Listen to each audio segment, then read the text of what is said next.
avait 12 ans. Et un rêve, devenir médecin.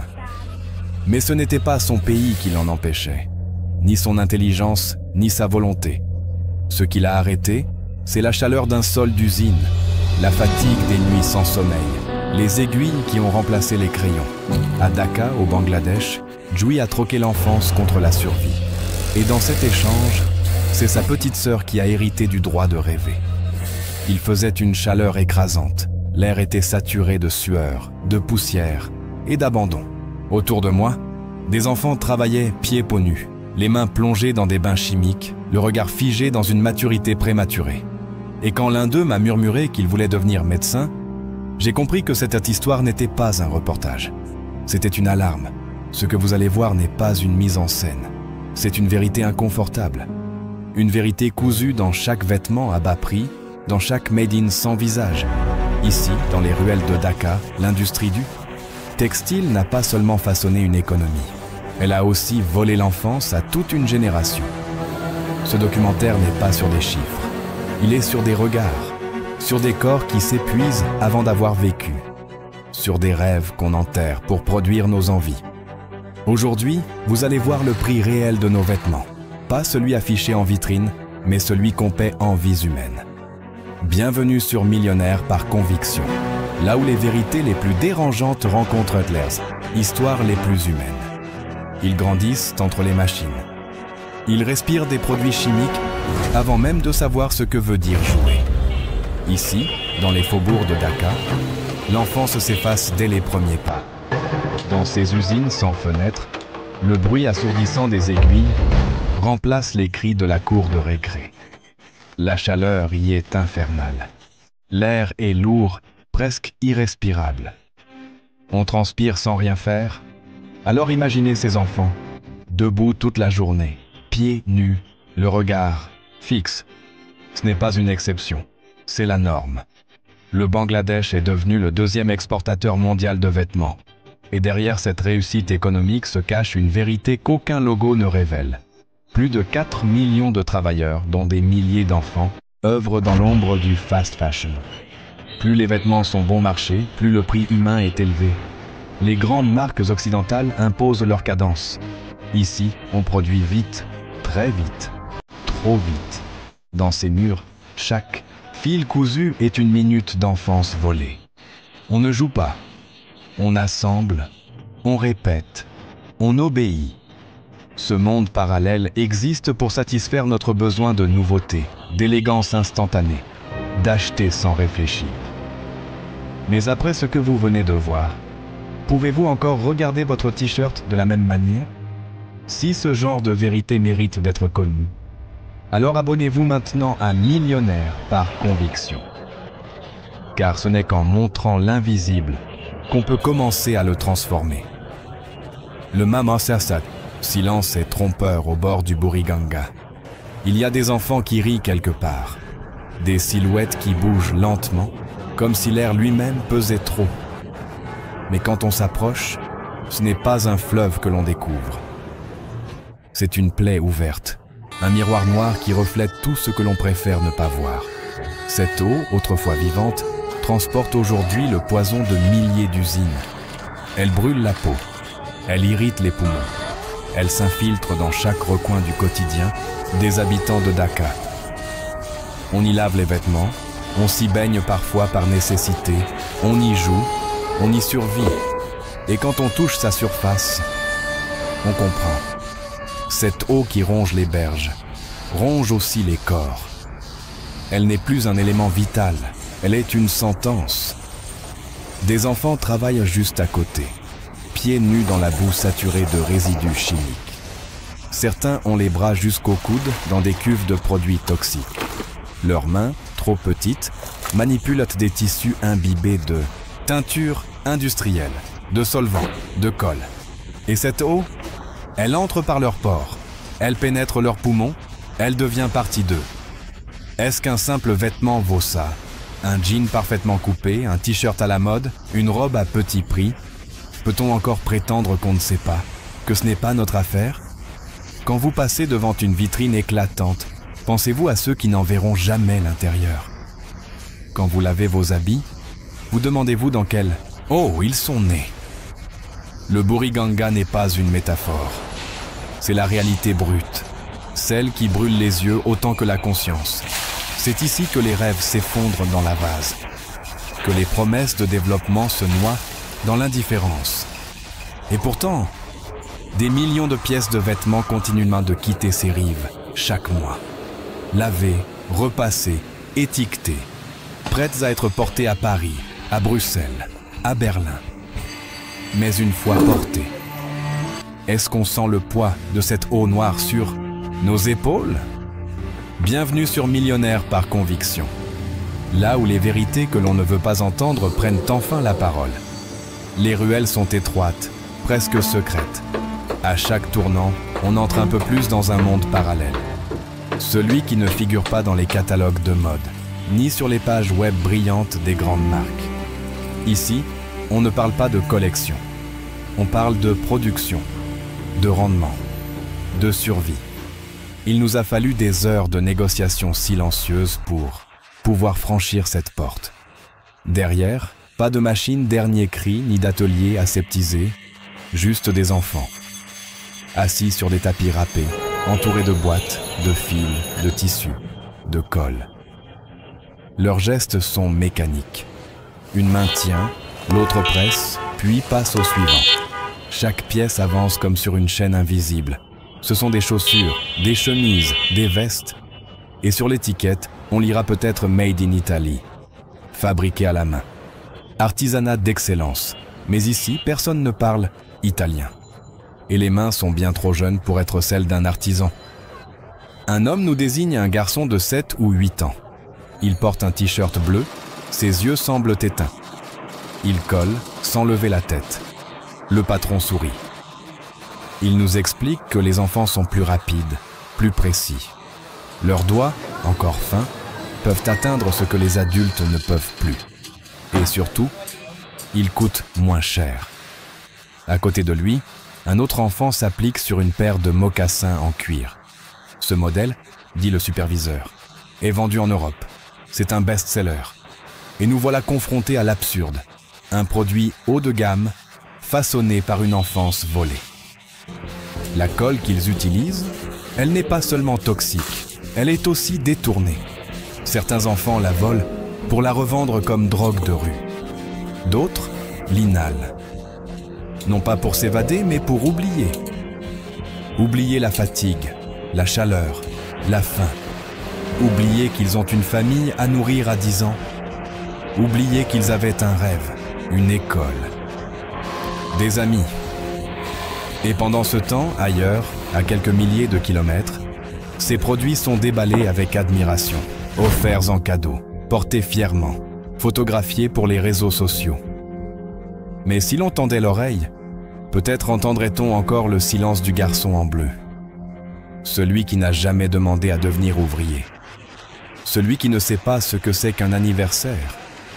Celui qui, ce matin encore, s'est réveillé pour produire ce que d'autres porteront.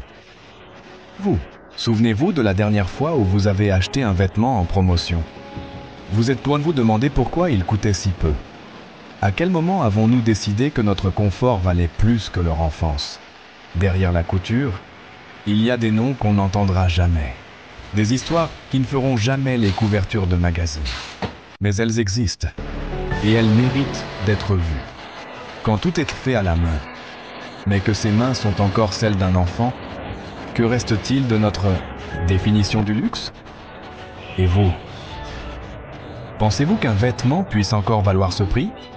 Elle s'appelle Julie. Elle a 12 ans.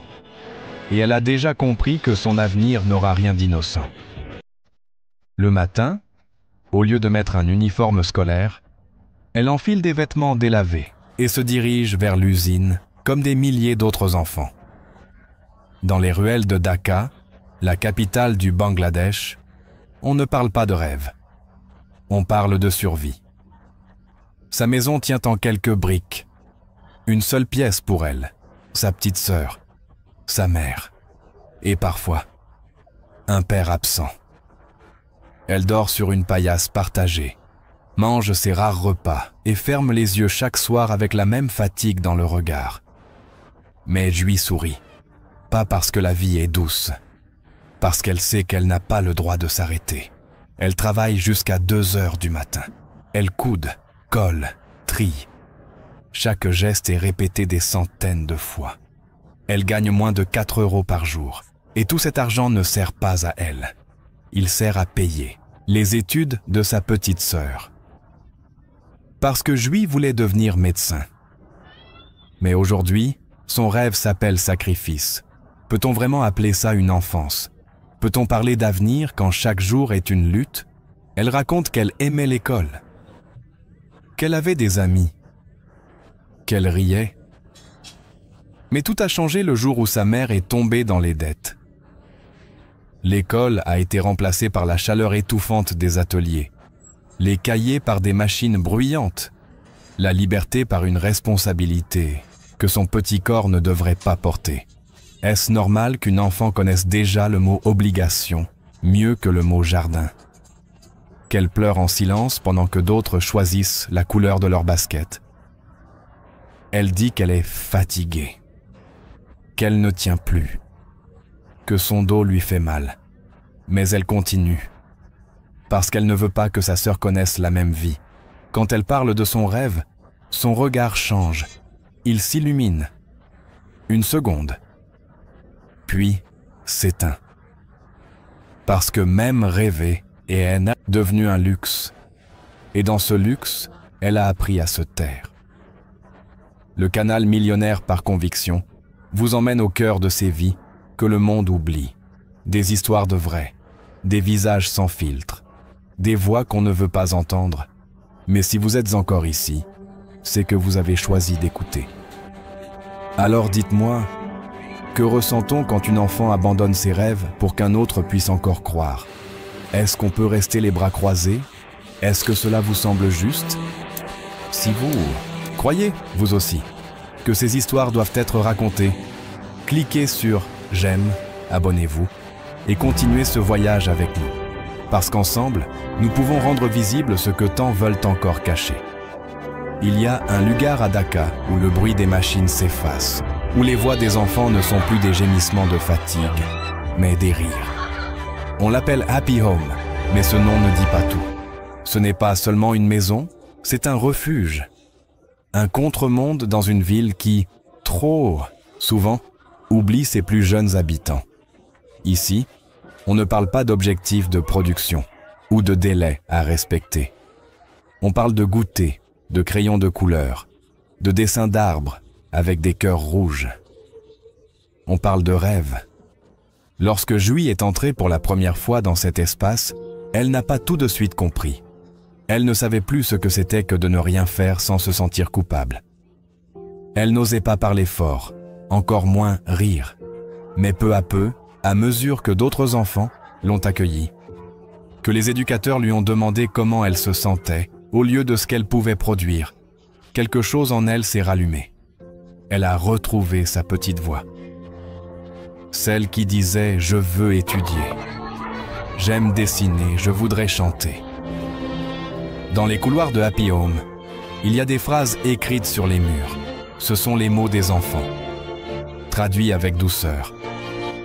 Le bonheur, c'est quand ma sœur mange à sa faim. Le bonheur, c'est jouer sans se cacher.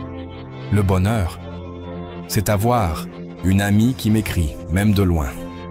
Parce que oui, ces enfants sont parrainés à distance par des personnes qu'ils ne verront peut-être jamais, mais qui croient en eux, qui leur envoient des lettres, des dessins, des vœux, des preuves silencieuses, qu'ils existent pour quelqu'un.